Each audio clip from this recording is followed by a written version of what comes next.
Have you ever noticed that Americans don't understand time? Hi, this is Ken DeLong, author of the Economic Comic.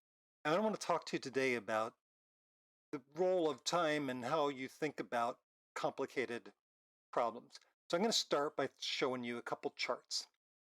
So here's a chart of wealth versus time, and it shows wealth going up and to the right as time goes on, right?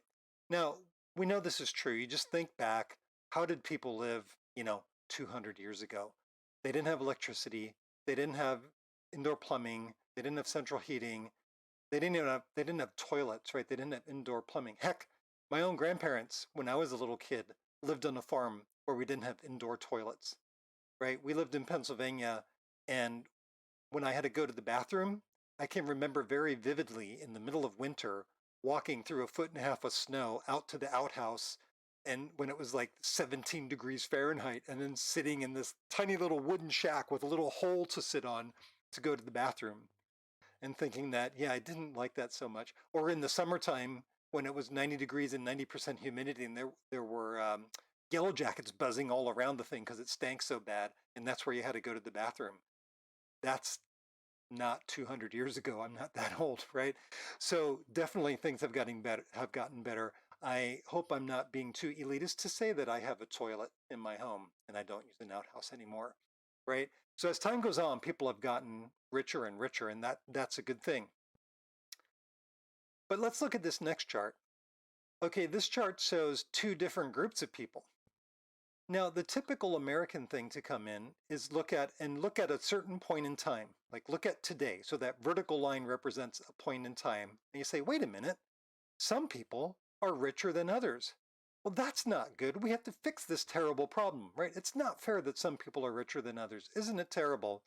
And you go about trying to figure out how to make the poor people richer and the rich people poorer. All right. And, that's one way to look at the situation. But let's go to the next slide here. Suppose you take a different perspective and you look at a particular level of wealth, whatever that level of wealth is, $100,000 or I don't know what. And you say, now you can look at it and say, oh, wait, look, some people are getting wealthy sooner than other people, right? The dot on the left represents an earlier point in time than the dot on the right. The people on that upper line got rich before the people on the lower line did. Oh, okay. So now it's not such a horrible thing of exploitation and terrible things. It's like some people are getting rich at a later point in time than the people before them. So now the question might be, well, how do we speed those people up, right? How do we shorten the distance between those lines by getting those people wealthy a little bit sooner, right? I think we all understand, like, even the richest king from 1,000 years ago, you know, used an outhouse, right? Didn't have central heating, didn't have air conditioning, didn't have electricity. There were no lights at night, right? Sure as heck didn't have a cell phone where he could just watch videos all day long of cats playing pianos and things like that. We have technology and luxury at our disposal that would have astonished anybody, not even 1,000 years ago, just 100 or 200 years ago. The richest person in the world led a life that was poorer than the average middle class person does today. Right? So we say, okay, look, everybody's getting richer. Pretty much everyone has surpassed the level of the average person 200 years ago, but how do we get them there faster? So I've noticed this tendency for Americans not to think about time, to just walk into a situation and assume that's the way it is and always has been, and it's just some firmament of the universe. Ever since I was really like in high school, and people would walk into some situation and go, oh my God, this is terrible. We need to fix this, without ever asking, like, how did it get there? Or, what's the root cause of this situation? And I often think about, getting back to the previous example, there's two people, there's Hank and there's Fred. And you walk into the room and Fred's really struggling. He lives in a crappy trailer park. He doesn't have any money. He's just like wearing old ripped up t-shirts. And Hank lives in a really nice upper middle class neighborhood with a, 3,000 square foot home and two dogs. And you're like, well, that's not fair. Why, how come Hank has so much more than Fred? It's like, okay, well, rewind 30 years, right? And let's try to figure out why they're there. While Hank was studying really hard in high school. Fred was sitting in the back of the class shooting spitballs at the other kids and harassing, beating up the other boys. When they got out of college or got out of high school, Hank went to college and studied, some a hard subject, and Fred decided to like go work at the fire company, right, or at the corner store or something like that. And then through their life, like when they were young men in their 20s, Hank was working, extra hours to move up in the company and was like studying on his own and learning new things. Fred spent the evenings sitting on the trunk of his car in front of the apartment complex with his buddies, drinking beer and shouting in the middle of the night, dude, so that nobody else could sleep, right? And then Hank drove an old beater car for 10 years, the first 10 years of his marriage, so that he could save more money, where Fred bought a brand new car every 2 years because they were cool, man, right? He had to have a new car. And then, Hank stayed at home and did staycations and, took his money and invested it and saved it.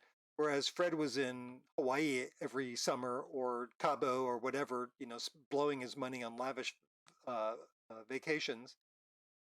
And now, 30 years later, guess what? Hank is richer than Fred. Surprise!